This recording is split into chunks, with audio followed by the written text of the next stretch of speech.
Breaking news. Rivers State issues federal government 48 hours to unmask those behind Odili's house invasion. Hello, my wonderful people. In case you are wondering, who is Odili himself? Peter Odili was the former governor of Rivers State, yes? And his wife is one of the people who have studied and has become one of the top most senior chief justice in Nigeria. Guess what? The crime she has committed is that she's not from the north, she's from the south. And this administration is characterized with a lot of nepotism, ensuring that the north stays on top. But sadly, I mean, there is hardly nothing they can do about a woman who has dotted her I's and crossed her T's. And so the Attorney General of the Federation by the magistrate said, Chief Magistrate said he was deceived by the Attorney General of the Federation to sign a warrant for research in her home, that there was a whistleblower who said that on that things there were illegal things going on in her home in Abuja.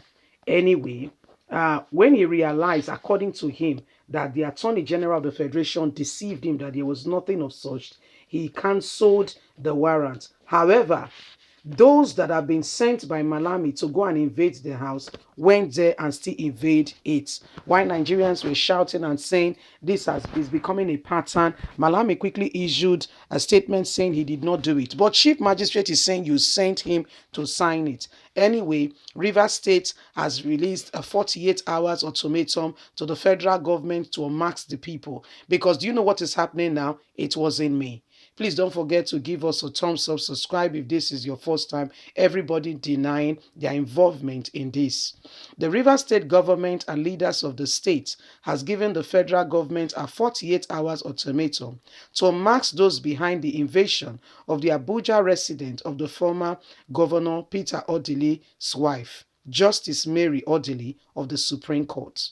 Speaking at a gathering of Rivers State leaders of thought in the Abuja on Sunday, Governor Nyesom Wike argued it was insufficient for the federal government and its officials, particularly the Attorney General of the Federation, to merely deny involvement when the Chief Magistrate is saying the Attorney General came asking for a warrant for the home of the Chief Justice to be searched.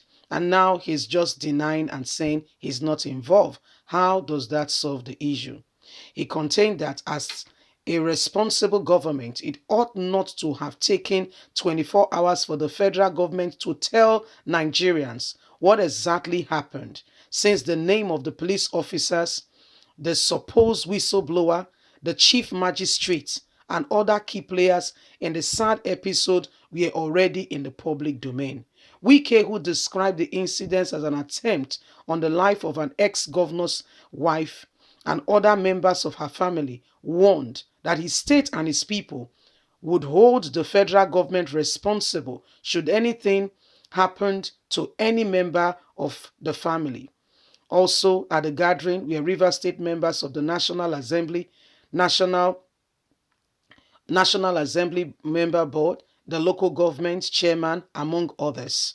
And they've given the federal government, listen guys, this is what happened. You know, when we said this happened at Chief Sunday Igboho's house, some people think we're just making up stories. My dear, this happened in Chief Sunday Igboho's house, where Chief Sunday Igboho was in his house. And if you listen to the ordeal of those who have been tortured and manhandled and maltreated by the federal government, you will understand what we are talking about. They were in the house up until 1 o'clock, having a rest and relaxing. And all of a sudden, they went in trying to rest, not knowing that people were viewing and spying on them. Knowing people were spying on them, looking at what they were doing, checking them out. So when you look at it, is there not a cause?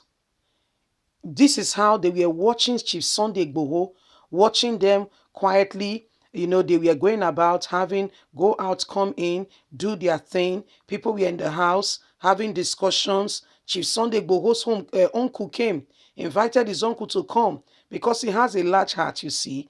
You know, the guy was blind, invited him to come, you know, and they were watching them. At about 1 1:30 when everybody was, tired and gone to bed to relax for the evening. Guess what? All of a sudden, they said it was over 200, according to those who were there and the security footage, over 200 policemen that came to Chief Sunday Igboho's house. And then the shooting started as if it was a war zone. Oh my word. They shot and shot and shot. And guess what? Chief Sunday Igboho's uncle that was blind was in the house. Remember, he was blind. That was the day Chief Sunday Igboho invited him so he could look after him, okay, and just take care of him. He was shot in the process. This is some of the things that are going on in this country. Do you know? Up until today, we don't know those that came. Remember, some time ago, Chief Sunday was saying it that some army guys came, and the army said they did not send anybody, not knowing they were going to spy out the whole environment. This is what they've done to Chief Justice. Not being from the north is her crime. Oh yes, is her crime. Not being from the north is a crime. Okay? And being in that top position, how dare you have that top position and you are not from the north? How dare you? How dare you? So they are trying to, what do you call now? They are trying to incriminate her, put incriminating evidence in her home so that they can, just Nigeria, this country and a scam, the country. Aye, the country and a big scam. If you know things will happen, fear of God will catch you. Honestly speaking, you'll be shocked at the things going on in this country. Okay, people who have, do you know there are people in this country now that are in like in custody and they've not committed any crime. No, this is between me and you. Do you know there are people actually in police custody as we speak? They did not commit any crime. They didn't commit any crime. Okay? They were just implicated. They were just, it just happened that they are at the wrong place at the wrong time. They were just, that's what's happening. There are people in this country who have not committed any form of crime, but yet languishing in jail, being held responsible for a crime they did not commit. And yet we all come together and say we have a nation of lies, built on the foundation of lies. Unless God help us, I don't know where we are going very fast with all these things going on. Leave us a comment. We'd love to hear from you. Please don't forget to like us, share, subscribe. Click on the notification button so you can get all our latest news. God bless you. Have a lovely and a fantastic day. Bye for now.